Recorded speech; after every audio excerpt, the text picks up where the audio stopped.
Gloria a Dios.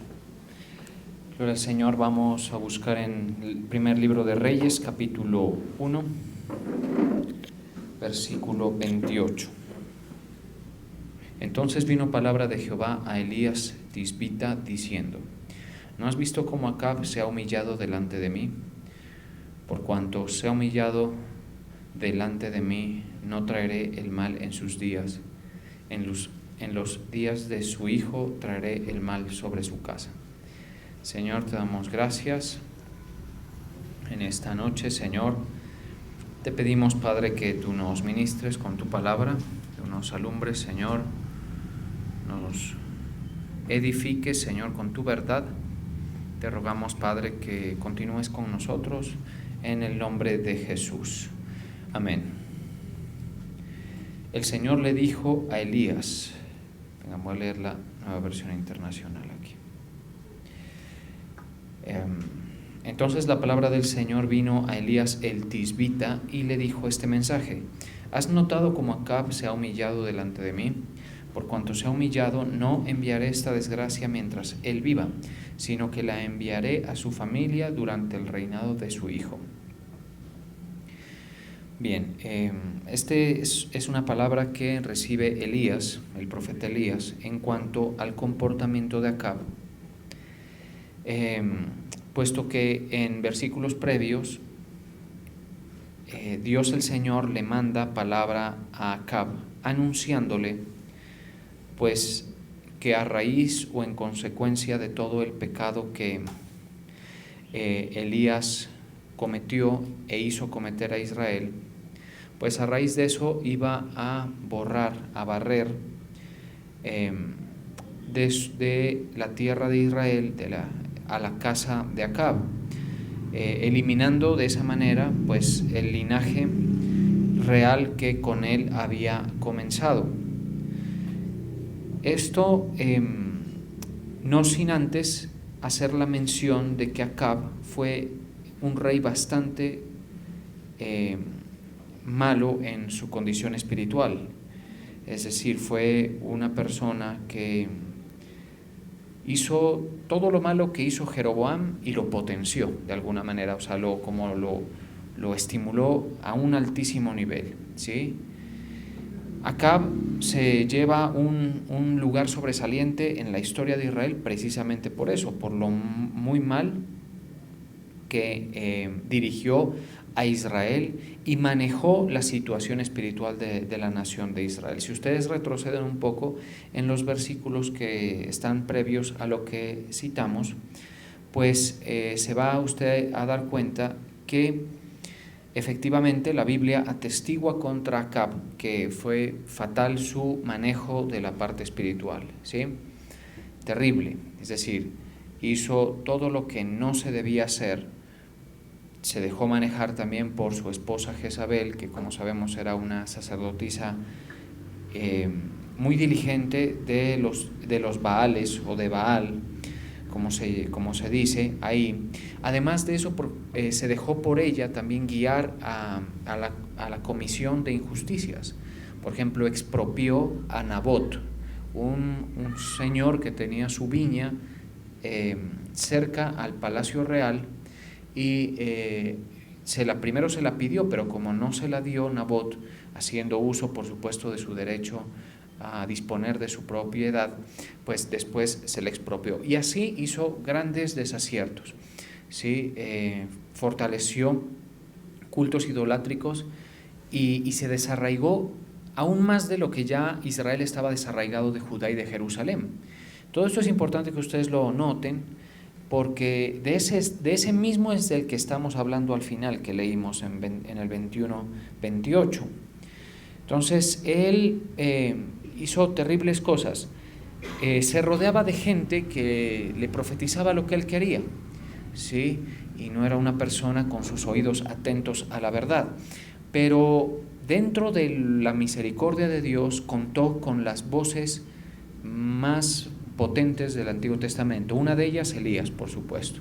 Elías es una voz tan fuerte y tan ungida de parte del Señor que la unción de él la tuvo en una cierta medida Juan el Bautista, es decir, una unción muy poderosa.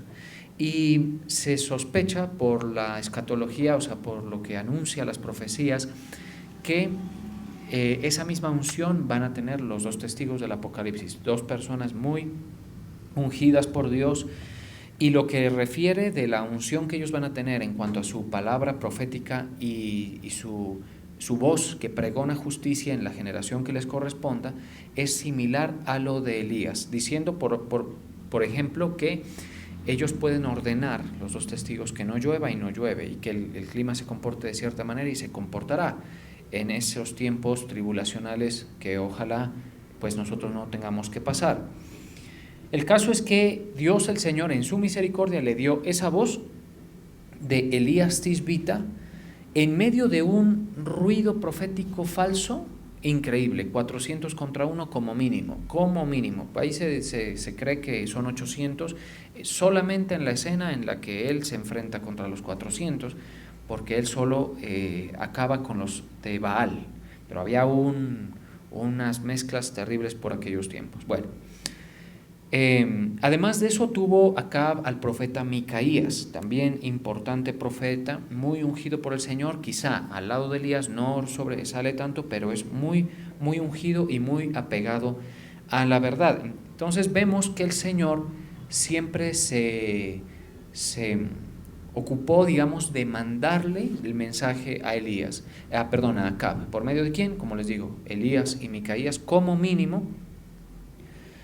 Y esto nos indica que ese es el modus operandi de Dios, o sea, el Señor siempre se va a valer de los instrumentos humanos que estén en disposición de ser usados y también en las condiciones que Él exija, Dios, ¿sí?, particularmente, para pregonar justicia a quien tenga que recibir esa palabra de justicia. ¿Para qué?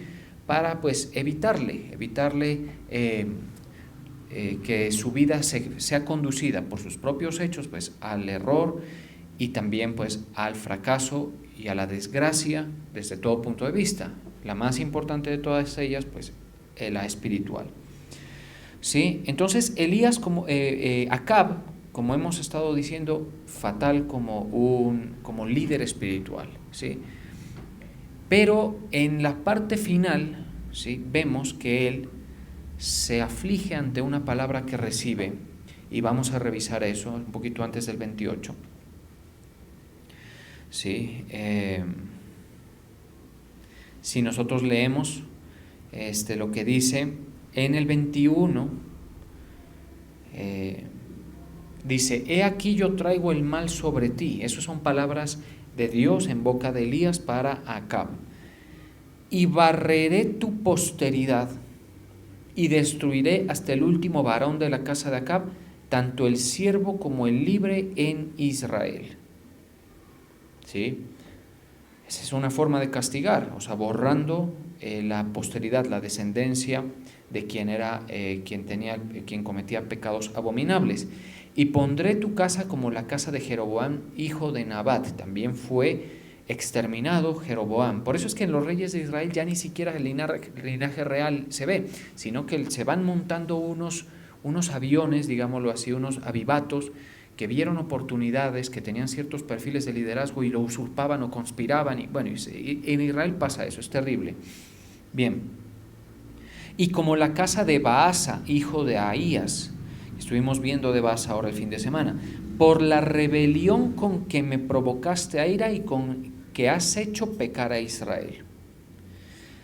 Saltémonos al 23 porque habla de Jezabel. El que de Acab fuere muerto en la ciudad, los perros lo comerán. Y el que fuere muerto en el campo, lo comerán las aves del cielo. Y en el 25 dice: a la verdad, ninguno fue como Acab, que se vendió para hacer lo malo. O sea, ¿qué significa esto que se vendió? Que era una persona que conocía perfectamente el parámetro espiritual que debía seguir y no lo siguió. Porque, o sea, una cosa es ser conducido en ignorancia, ¿estamos de acuerdo? Es decir, cuando uno, pues, en la ignorancia de lo que Dios aprueba, pues uno cae. Entonces, obviamente hay un pecado, pero no es tan grave como esto que vemos aquí, que se vendió, es decir, él prevaricó, él comprometió lo que sabía que debía hacer, los principios, que vio que se practicaron en algún punto de la historia de Israel, los comprometió por complacer primero a sí mismo y también, por supuesto, a Jezabel, y se dejó ir en esas demandas pecaminosas de la nación de Israel. Y bueno, terminó en esta situación, se vendió, prevaricó, para hacer lo malo ante los ojos de Jehová, porque Jezabel, su mujer, lo incitaba. Entonces, pero él tenía las dos o más voces. Él tenía la voz de su mujer, pero ahí estaba también Elías, que era como una piedra en el zapato todo el tiempo diciéndole o denunciando lo que estaba mal. Eso es una situación que lo compromete aún más a Acab. O sea, la ceguera espiritual que él practicó condujo a Israel a una situación de dificultades muy grandes. Hablemos, por ejemplo, nada más de la sequía. Esa es una de las muchas, pero tuvo muchas situaciones. De tal manera que ya usted va a ver por qué le hago toda esta referencia a Acab. Fue conducido Israel a eso. O sea, el problema no solamente es no saber en algún momento, ¿no?, lo que puede ser las demandas de la justicia de Dios y el déficit moral que hay en la sociedad y en la ignorancia caer allí. El problema también es que no todas las personas, aún sabiendo o escuchando, podrían estar dispuestas a proceder a unas reformas, como lo hizo Asa, rey de Judá, por otro lado, que recuperaron este favor de Dios. Y aquí es donde viene el punto, porque el Señor está muy atento a cualquier indicio nuestro de arrepentimiento, de sensibilidad, cualquier indicio que le demos que nos permita salvarnos o evitarnos cualquier dolor de cabeza, cualquier problema y dificultad y crisis.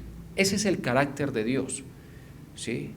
O sea, Él es un Dios que está atento al más mínimo asomo de disposición humana a oír, a humillarse, a reducirse y atender la voz de Dios. Y con que encuentre un poquito de atención el Señor, Él no es que mendigue, obviamente, pero es que Él ama. Y esto es algo que obviamente se respalda con lo que está en el Nuevo Testamento, lo que encontramos cuando dice, porque de tal manera amó Dios. O sea, Dios, el Señor, nos ama. Por ejemplo, uno cuando le hacen muchas maldades, uno termina prácticamente aborreciendo al que le ha hecho las maldades. Uno prácticamente dice que le vaya mal, y si le vaya mal, mejor, ¿sí? Ese es un corazón, obviamente, del ser humano que tiene su límite, que en su condición humana y también degradada espiritualmente, pues le sucede así. ¿Estamos de acuerdo? Por eso es que el Señor tuvo que decirles a los de su generación, les dijo, porque le fueron con la pregunta, ¿cuántas veces tengo que perdonar a mi hermano? ¿Recuerdan? Y les dijo, ¿oísteis que fue dicho? Algo así, que 7 veces, pero yo os digo que 70 veces 7. Como quien dice, ustedes están, en eso también se ve la mezquindad.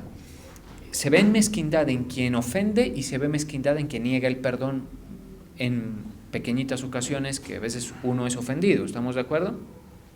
Ya no quiero nada contigo porque has sido unas 2 o 3 o 4 o 5 veces las que me has ofendido. Pues obviamente ahí vemos también esa gran grieta moral que tenemos nosotros que nos hace reos de muerte, entre otras cosas. Bueno, pero el Señor no es así. El Señor sí es lento para la ira y grande en misericordia. Esa descripción bíblica no tiene una forma humana de decirse mejor. Es decir, Dios ya se describió a sí mismo así.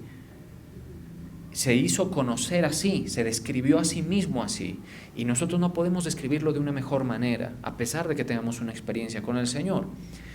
Solamente nos quedamos con lo que Él mismo describe de sí mismo, que es una verdad, que es lento para la ira y grande en misericordia. Él sí, con una pequeñita señal que encuentre de arrepentimiento y de disposición, cambia o se atenúa su ira o se contiene su ira, ¿sí?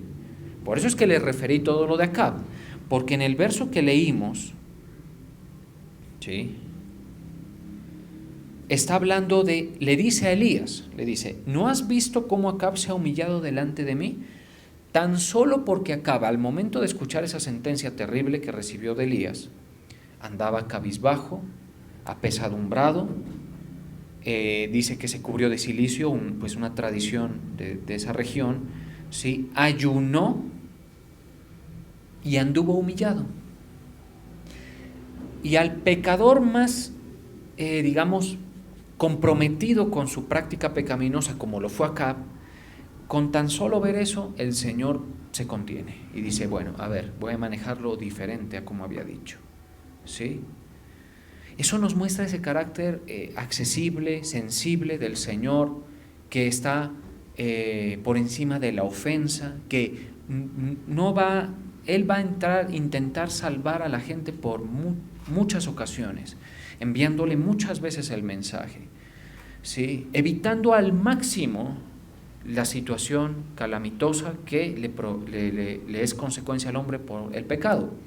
Sí, o sea que si ya vemos al hombre sufriendo, porque ese es un brillante argumento de la comunidad científica y de los ateos y todo, que por qué hay sufrimiento en la tierra, si ya lo vemos es porque el ser humano es durísimo, ¿estamos de acuerdo? Y como lo estuvimos viendo ahí en hace unos cuantos cultos, entre más antagónico le sea la humanidad a Dios, más fuerte las situaciones críticas que vive. Y pusimos unos ejemplos, ahí está una prédica en el canal. ¿Sí? Bien.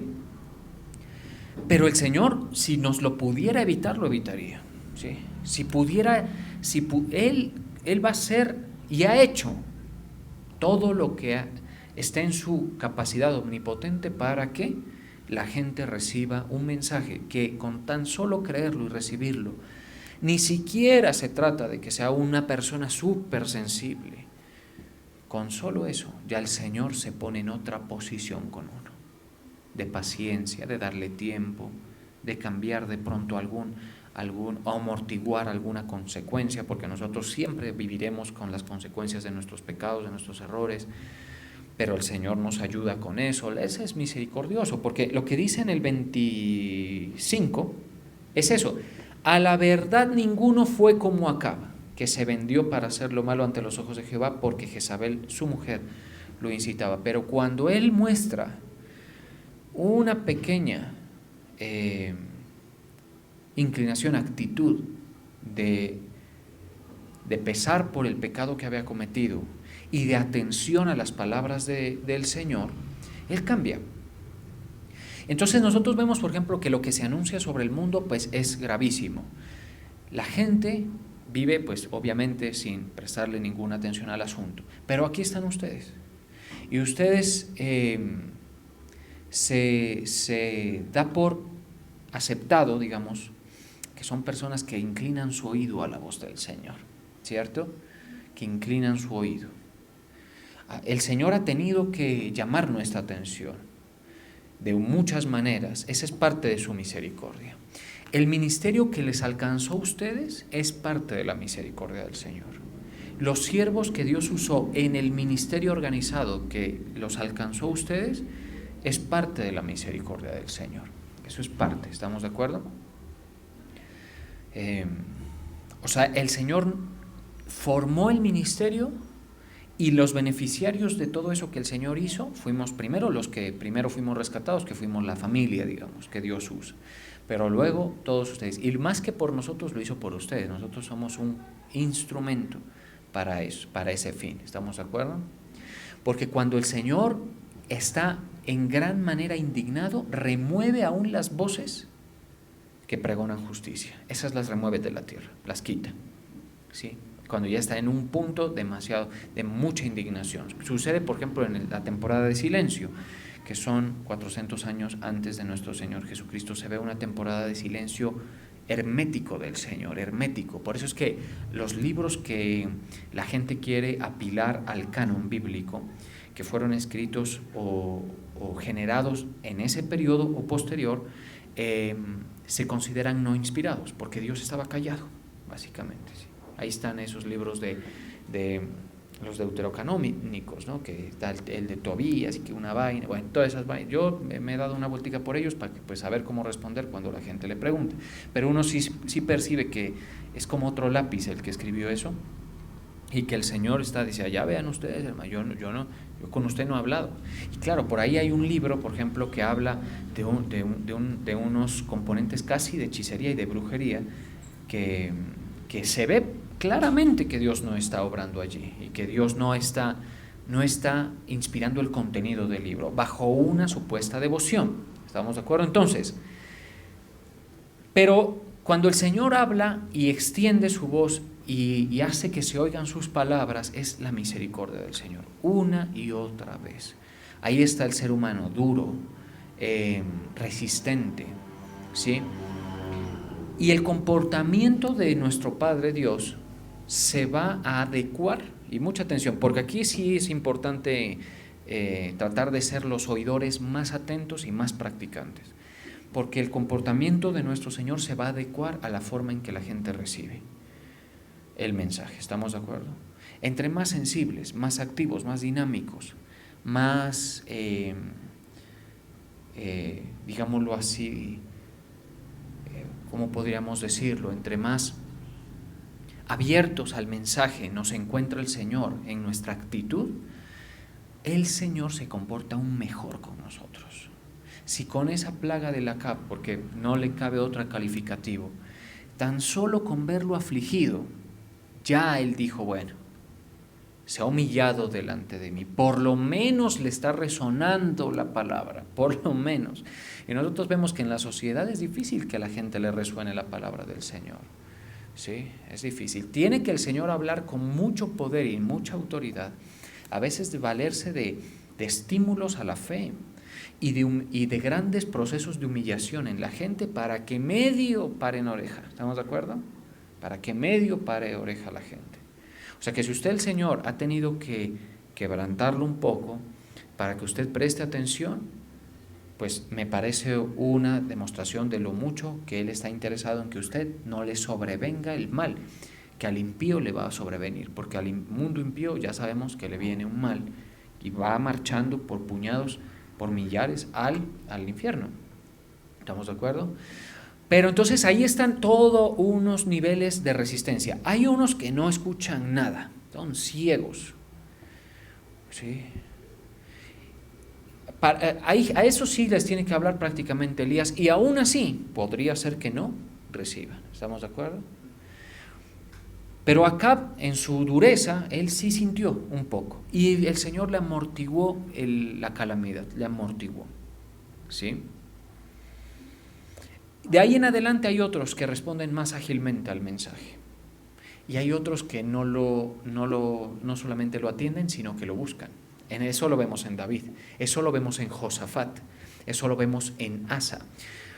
En un episodio que sucede después de esto, pero no necesariamente cronológicamente, sino como se registró está después de esto, ¿sí? Encontramos que Josafat, rey de Judá, visita a Acab, rey de Israel, y tienen este plan de recuperar un territorio que se les había embolatado a los de Israel por allí. Y Acab le dice, ayúdame, pues necesito tu ayuda, voy a recuperar ese territorio. Somos un pueblo hermano, digamos así. Hay como que había una cierta paz entre Judá e Israel. El rey Josafat, hijo de Asa, muy buenos reyes ambos. Asa, unas reformas estructurales en la parte espiritual que le cambiaron totalmente el destino de Israel, de Judá, perdón. Y Josafat heredó eso y lo supo retener. Josafat le dice, mira, ¿qué te parece? Listo, subamos, yo te acompaño. Yo peleo contigo y somos la misma, o sea, somos pueblos hermanos. Pero, ¿por qué no te parece que sería bueno consultar? ¿No hay alguien que te dé una voz profética por aquí? Y él le dice, claro que hay, y le llama a su corte 400 profetas, entre los cuales hay un tal Sedequías, que no es el rey Sedequías, un profeta falso Sedequías, que era todo un artífice que hacía creíbles sus palabras por medio de yo no sé qué cosa.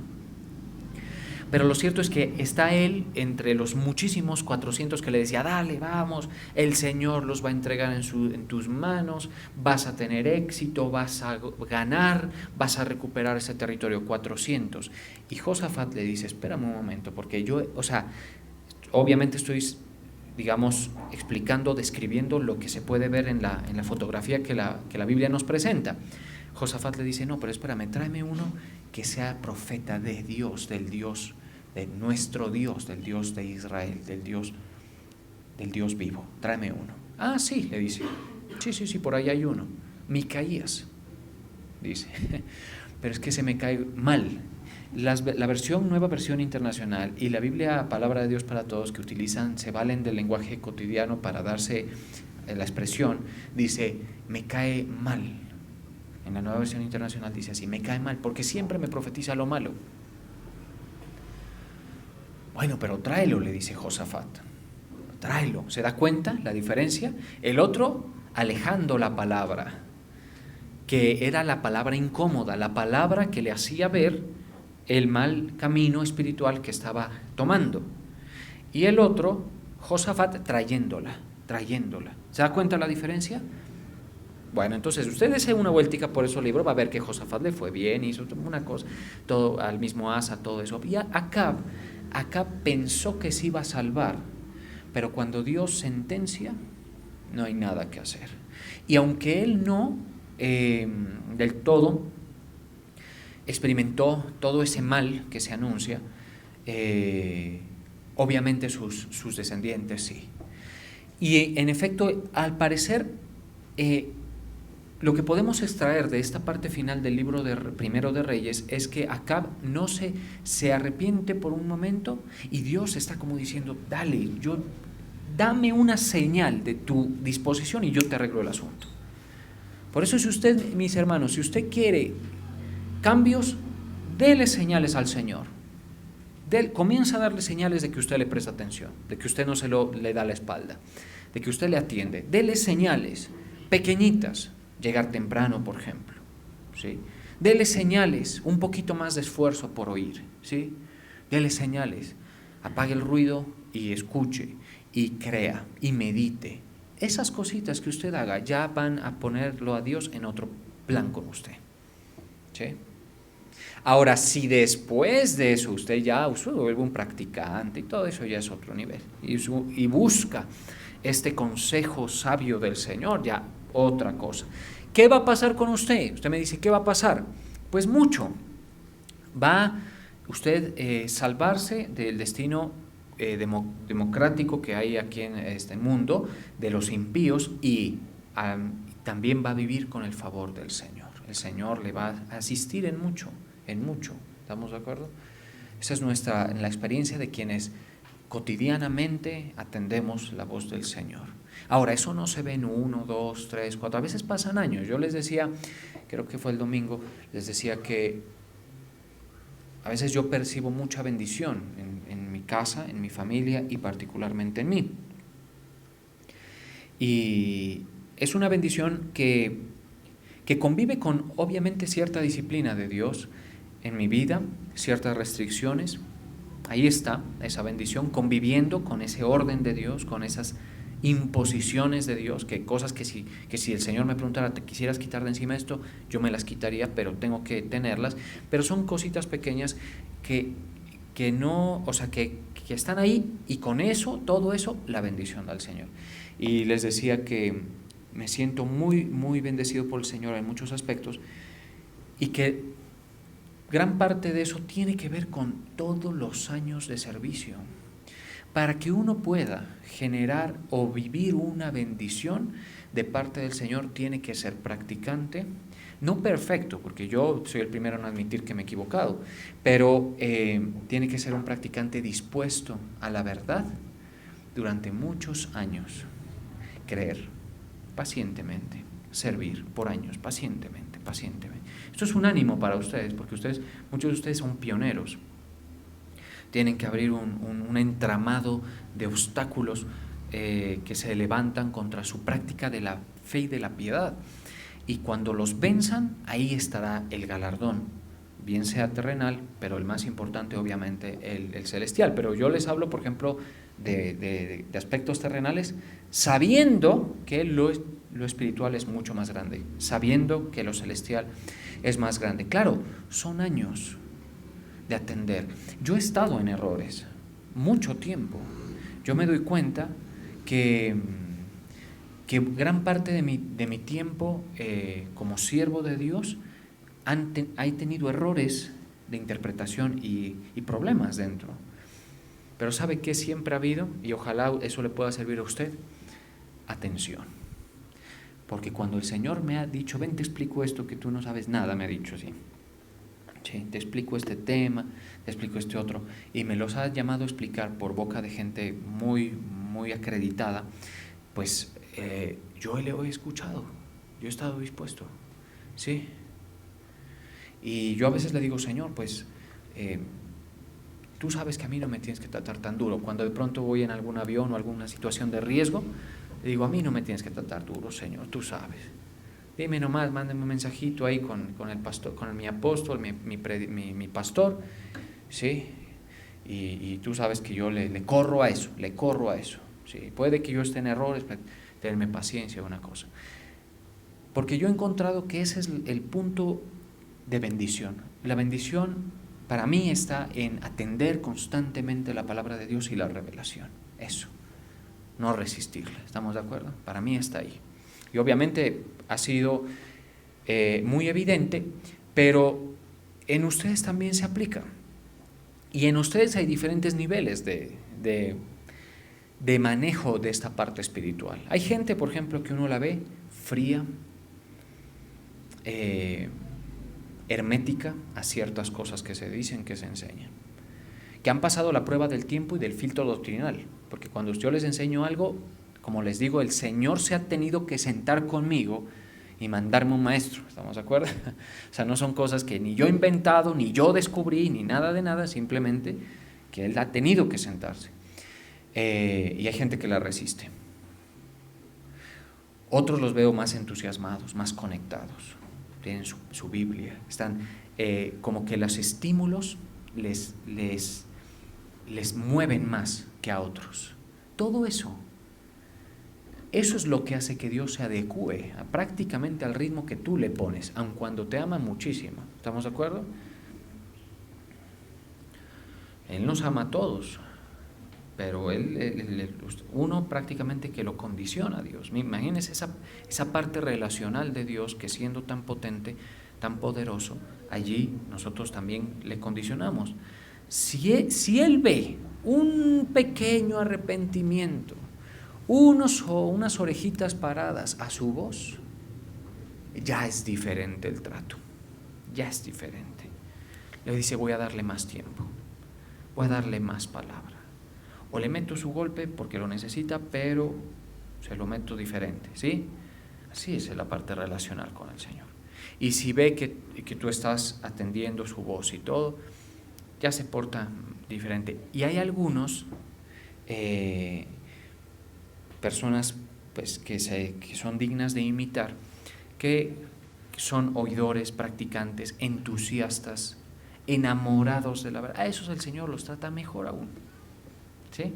A veces tienen que pasar por situaciones, pero son personas llenas de gozo, llenas de fe, llenas de palabra, llenas de evidencias de la manifestación del Señor, evidencias espirituales, evidencias físicas, en todos los sentidos. Cuidado como oyes la palabra. Y obviamente aquí todos han sacado tiempo para venir, eso ya es algo. Pero entonces les hablo a quienes vienen cansados, pues trate de no dormirse, ¿no? Ahora les hablo a los que vienen repetidas veces, pues trate de aprovechar este tiempo. Y entre más atención y práctica a lo que tú escuchas y fe, es increíble la respuesta de Dios. Ojalá lo pueda transmitirles lo que yo siento en ese sentido. Es increíble. No se trata solo de hacer las cosas, cómo se hacen, con qué actitud se hacen, cómo se maneja la vida. ¿Estamos de acuerdo? No todo es venir, pero ya les tengo que abonar, pues que al menos están aquí. Vamos a orar.